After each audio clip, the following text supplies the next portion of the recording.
Salam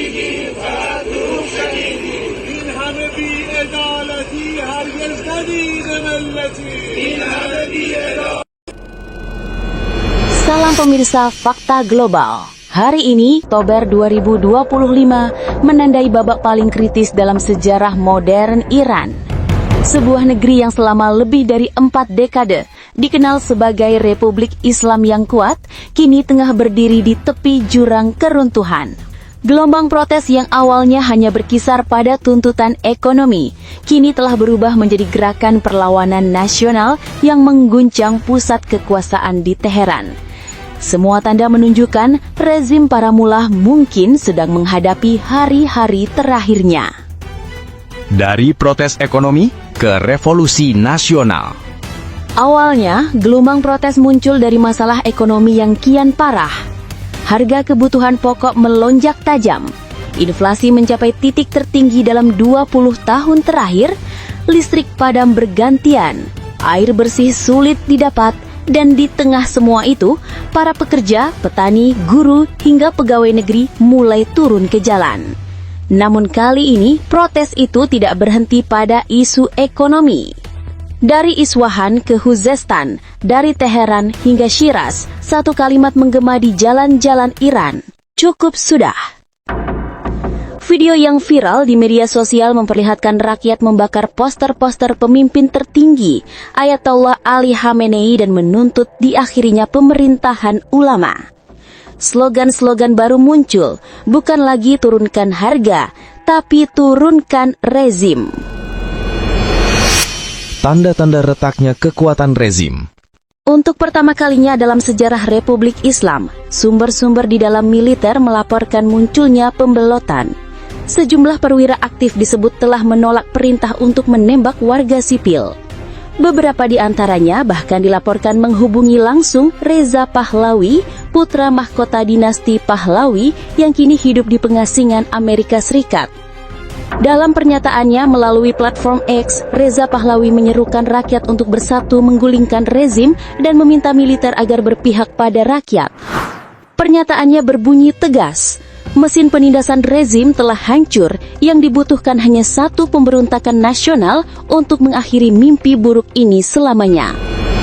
Seruan itu menjadi bahan bakar baru bagi semangat revolusi, dan efeknya langsung terasa.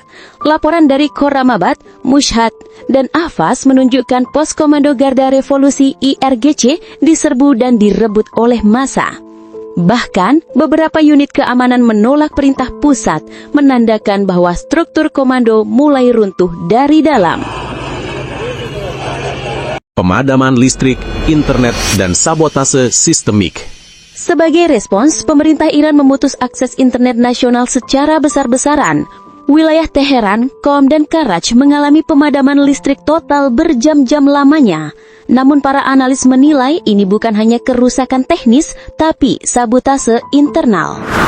Ada indikasi kuat bahwa kelompok oposisi dari dalam sistem sendiri mulai melumpuhkan sarana kontrol rezim, menonaktifkan sistem pengawasan, meretas jaringan komunikasi, hingga menonaktifkan server lembaga pemerintah. Langkah ini mempercepat desorientasi kekuasaan. Iran kini bukan hanya menghadapi kemarahan rakyat, tapi kolapsnya sistem pengendalian negara dari dalam tubuhnya. Latar belakang sejarah, dari dinasti Pahlavi ke Republik Islam. Untuk memahami krisis ini, kita harus mundur ke tahun 1979. Saat itu revolusi Islam yang dipimpin oleh Ayatollah Ruhollah Khomeini menggulingkan dinasti Pahlavi, mengakhiri monarki Iran dan mendirikan Republik Islam yang berlandaskan hukum syariah dan pemerintahan para ulama. Sejak itu, Reza Pahlavi, putra mendiang Syah Iran, hidup dalam pengasingan. Namun kini, 4 dekade kemudian, sejarah tampaknya berputar.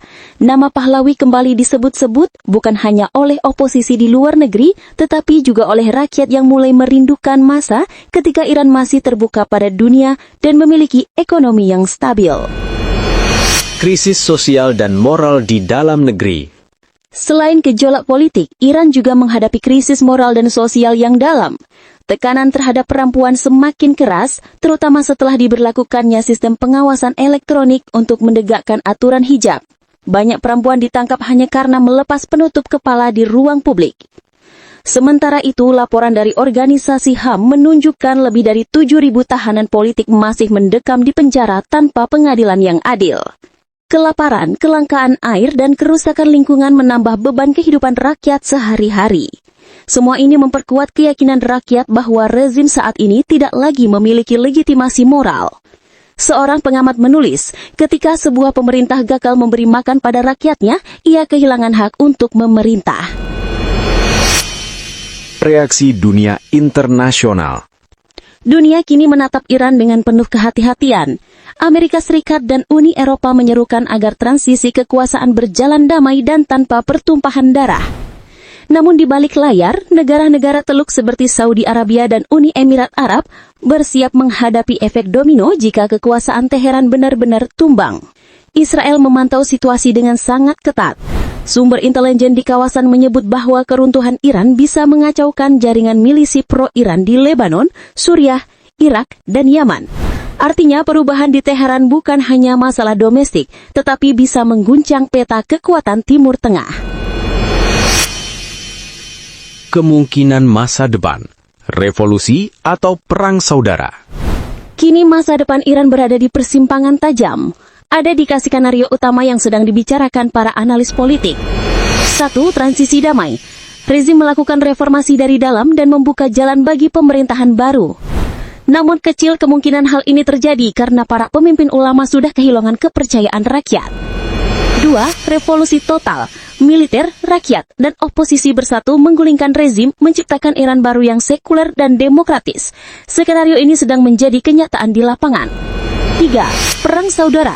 Jika garda revolusi dan militer reguler pecah menjadi dua kubu, Iran bisa terjerumus ke dalam konflik bersenjata internal yang panjang dan brutal, seperti yang terjadi di Suriah pada dekade lalu. Dampak global dan implikasi profetis. Kehancuran Iran tidak hanya berdampak politik tetapi juga spiritual dan profetis bagi sebagian kalangan. Banyak analis teologi menilai bahwa apa yang terjadi di Iran adalah bagian dari perubahan besar di Timur Tengah, pergeseran kekuasaan dari tangan para teokrat menuju babak baru sejarah global.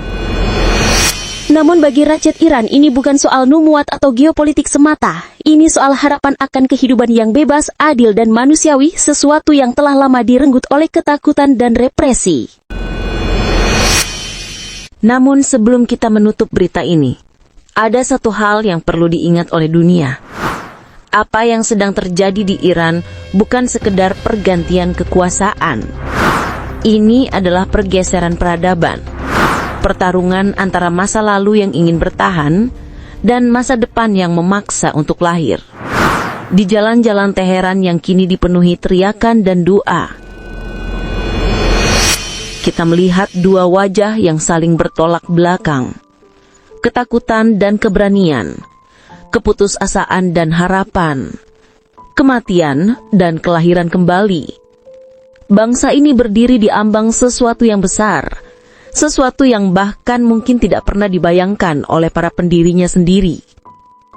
40 tahun lebih, Republik Islam berdiri dengan satu klaim, bahwa mereka berbicara atas nama Tuhan, bahwa rakyat harus tunduk pada suara ulama, dan bahwa hukum langit lebih tinggi dari suara manusia. Namun kini, suara yang datang dari bumi Iran, dari para pelajar, perempuan, buruh hingga tentara muda, telah menjadi gelombang yang tak lagi bisa dibungkam.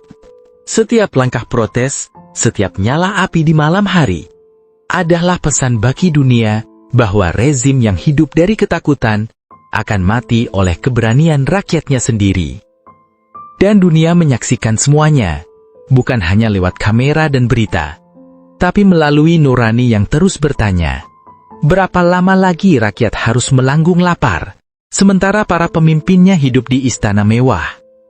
Berapa banyak lagi darah harus tumpah demi mempertahankan sistem yang sudah kehilangan legitimasi moral? Di tengah embargo, inflasi dan kehancuran ekonomi, rakyat Iran kini berdiri tanpa perlindungan apapun, kecuali keyakinan bahwa hidup dalam kebebasan lebih berarti daripada hidup dalam ketakutan.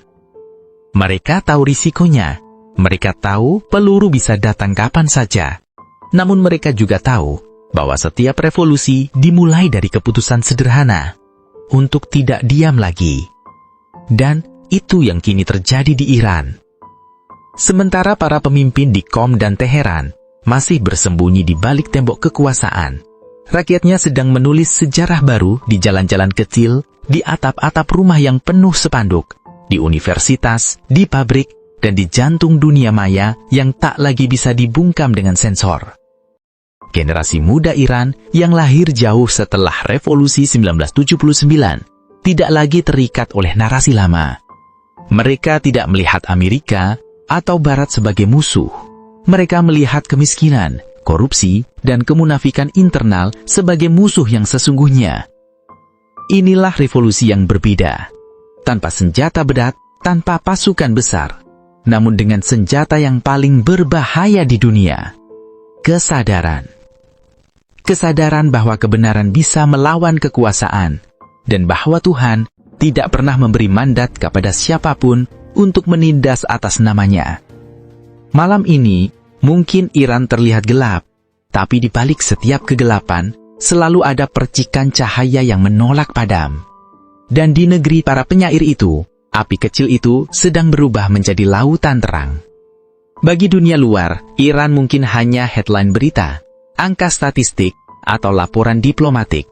Namun bagi rakyatnya sendiri, ini adalah pertarungan terakhir untuk martabat, bukan sekadar siapa yang memimpin, tapi apa arti menjadi manusia yang bebas. Dan bila sejarah mengajarkan sesuatu, maka ia mengajarkan bahwa tidak ada kekuasaan yang kekal. Kerajaan besar jatuh, tirani berakhir, dan suara rakyat, cepat atau lambat, selalu menang. Mungkin bukan hari ini, mungkin bukan besok, tapi detik itu sedang mendekat. Dan ketika tiba, dunia akan menyaksikan lahirnya Iran yang baru, bukan dengan bendera ideologi, tapi dengan wajah kemanusiaan. Maka bagi dunia internasional, inilah waktunya untuk berhenti melihat Iran hanya sebagai ancaman atau pion geopolitik.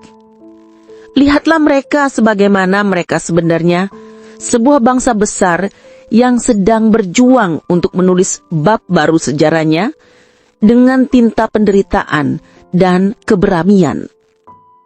Dan bagi para pemimpin Iran hari ini, pesannya sederhana namun tajam.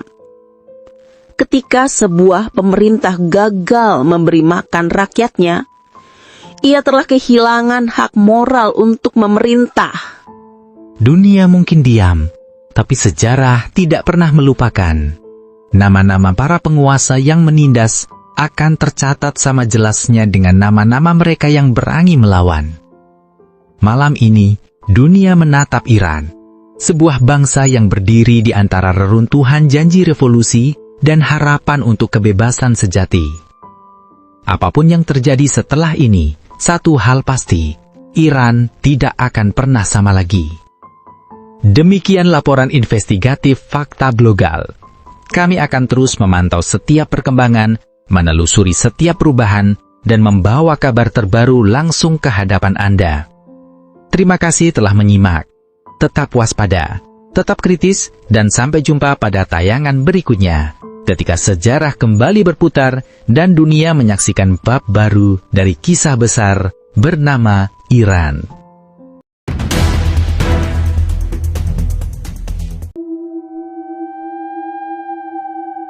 Shalom saudara-saudari terkasih dalam Kristus.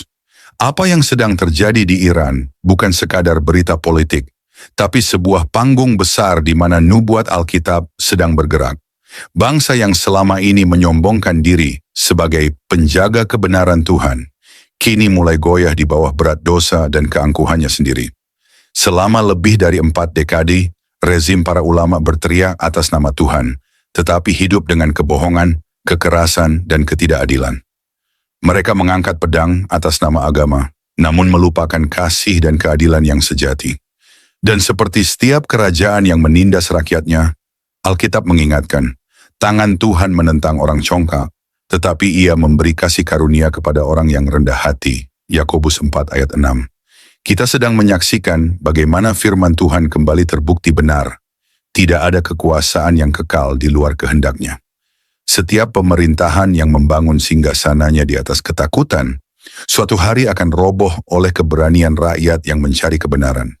Namun di balik gejolak itu, ada pesan rohani yang dalam bagi kita semua, bahwa Tuhan sedang mengguncang bangsa-bangsa. Ia sedang menyingkap topeng kemunafikan rohani, membersihkan tanah-tanah yang telah dinajiskan oleh darah orang tak bersalah, dan menyiapkan dunia menuju babak akhir sejarah manusia. Bagi umat percaya, ini adalah tanda untuk berjaga-jaga. Dunia lama sedang runtuh. Sistem yang dibangun atas nama agama tanpa kebenaran Kristus sedang diguncang hingga ke akar. Seperti tertulis dalam Ibrani 12 ayat 26 dan 27. Waktu itu suaranya menggoncangkan bumi, tetapi sekarang ia memberikan janji. Satu kali lagi aku akan menggoncangkan bukan hanya bumi saja, melainkan langit juga. Ungkapan satu kali lagi menunjuk kepada perubahan pada apa yang dapat digoncangkan. Karena ia dijadikan supaya tinggal tetap apa yang tidak tergoncangkan. Dan yang tidak terguncangkan itu adalah kerajaan Kristus, kerajaan kasih, kebenaran, dan kehidupan kekal. Saudara-saudari terkasih, biarlah peristiwa di Iran menjadi cermin bagi kita semua. Bahwa Tuhan tidak pernah diam melihat ketidakadilan. Ia panjang sabar, tetapi keadilannya pasti datang. Tidak ada tembok kekuasaan yang cukup kuat untuk menahan tangan Tuhan ketika saatnya tiba. Bangsa-bangsa akan berguncang, rezim-rezim akan runtuh. Tetapi firman Tuhan berkata, langit dan bumi akan berlalu, tetapi perkataanku tidak akan berlalu. Matius 24 ayat 35. Dan ketika semua sistem dunia ini roboh, hanya satu nama yang tetap berdiri tegak. Yesus Kristus, Raja di atas segala raja. Teruslah berdoa bagi bangsa-bangsa. Bukan hanya untuk melihat kejatuhan mereka, tapi agar banyak jiwa diselamatkan sebelum semuanya berakhir. Tuhan sedang menyiapkan jalan bagi kedatangannya yang kedua kali. Dan tanda-tandanya semakin jelas dari hari ke hari. Tetaplah setia, tetaplah waspada, dan teruslah hidup dalam terang firman. Jangan lupa untuk subscribe, like, dan bagikan video ini agar lebih banyak orang disadarkan bahwa sejarah dunia sedang berjalan menuju penggenapan firman Tuhan. Sampai jumpa di tayangan berikutnya dalam Rohani Pembelajaran. Tuhan Yesus memberkati.